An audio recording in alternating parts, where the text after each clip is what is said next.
Hello guys, good morning, welcome to my new blog. So কালকে আমি video ছাড়তাম পারছি না, এটার একটা কারণ আছে। এই কারণটা হলো আমার লগে একটা স্ক্যাম হয়ে গেছে কালকে, মানে সাইবার স্ক্যাম আর কি যেলাহানো পাওয়া যায়। আমার ফেসবুক আইডি, যেটা আমি অপারেটিং করি, সঞ্জয় দত্ত। আমার ফেসবুক আইডি মেনলি দুইটা, যারা আমার ফেসবুক ফ্রেন্ড তারা তো জানেই। আমার ফেসবুক আইডি দুইটা, একটা হলো ইয়াস দত্ত, মানে এটা হলো আমার পুরান আইডি। আর একটা হলো পরে দিয়া 2023 সালেও আমি একটা খুলছিলাম, এটা হলো সঞ্জয় দত্ত।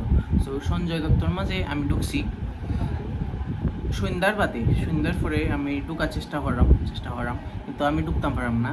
5-6 মিনিট আমি ঢুকতাম পারছি না, পরে দিয়া অটো ঢুকছে। আমি তো মনে করছি সমস্যা নাই, এগুলা কি সমস্যা হয়েছে না। সো আমি ঢুকিয়েছি, ঢুকার পরে আমি স্ক্রল করা, আমি নর্মালি যেটা করি, মানে সন্ধ্যার বেলা তো ফ্রি টাইম, লেজি টাইম থাকে আমার। সো আমি একটু দেখলাম বইয়া আমি ভাবলাম যে ব্লগের কন্টেন্ট যে বানাইছি এটা আপলোড করতাম কিনা না। সো হঠাৎ করেই দেখি আমার মানে হোয়াটসঅ্যাপও একটা বিদেশি নাম্বার থেকে মেসেজ এসে, ইন্ডিয়ান নাম্বার, +91 ইন্ডিয়ান নাম্বার থেকে মেসেজ এসে। মেসেজের মাঝে আমার হাই দিছে। আমি তো মনে হয় আমার কোনো রিলেটিভ। তো আমি রিপ্লাই করছিলাম, এই মেসেজের রিপ্লাই এখন নাই বেসিক্যালি। তো রিপ্লাই করছিলাম, এরপরে আমার ভিডিও কল দিছে। আমি কত সেকেন্ড, 58 সেকেন্ডের একটা ভিডিও কল, আর একটা হলো 58 সেকেন্ডের একটা ভিডিও কল, ঠিক আছে। এরপরে আমার হয়েছে 2 মিনিট পরে আবার কল দিব।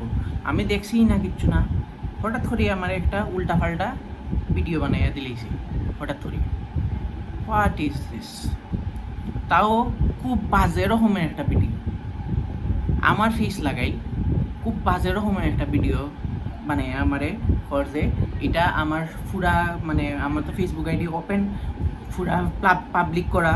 তো পাবলিকের মাঝে তাকে আমার যে ক্লোজ ফ্রেন্ড, আমার রিলেটিভ, আন্টি আঙ্কেল যারা আছেন আমার রিলেটিভ, তো তারারে ফাটানির হুমকি দিছে আমার।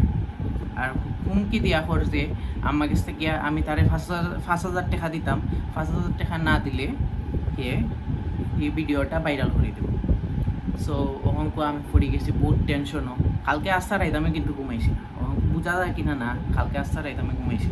আমার একটা গ্রুপ আছে, খুব ভালো গ্রুপ এটা, মানে এটা আমার ধর্মীয় গ্রুপ আর কি।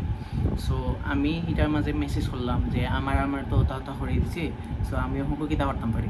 এরপরে দাদা তারা অনেক হেল্প করছে আমাদের রাত্রে, আমি এটা হইতাম। তারা আমার কল দিয়া হইছেন যে এটা কোনো প্যানিক করার কিচ্ছু না, এটা অনেক আরও আগে হইছে অনেকের লগে, এটা তো করেই এআই এর যুগ, তো এআই এর যুগের মাঝে এটা হয়।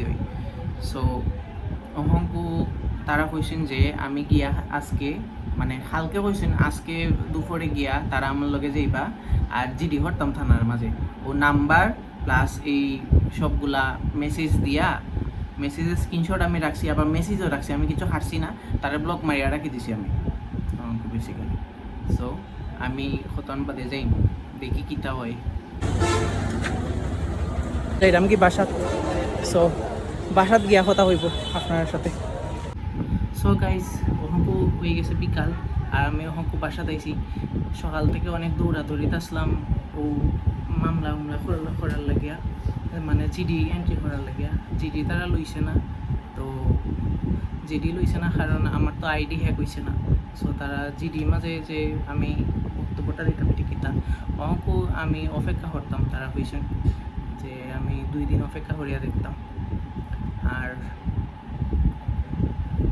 আর আপডেটটা অবশ্যই জানাইব, দেখা হইব নেক্সট ব্লগও। কালকে তাকিয়া নতুন আবার রেগুলার ব্লগ ছাড়া শুরু করবো।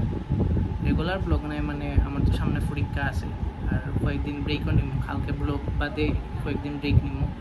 আর আমার এটা যাতে তাড়াতাড়ি সলভ হয়ে যায়, এটার লাগিয়া সবাই কাছে মানে রেট আসাই।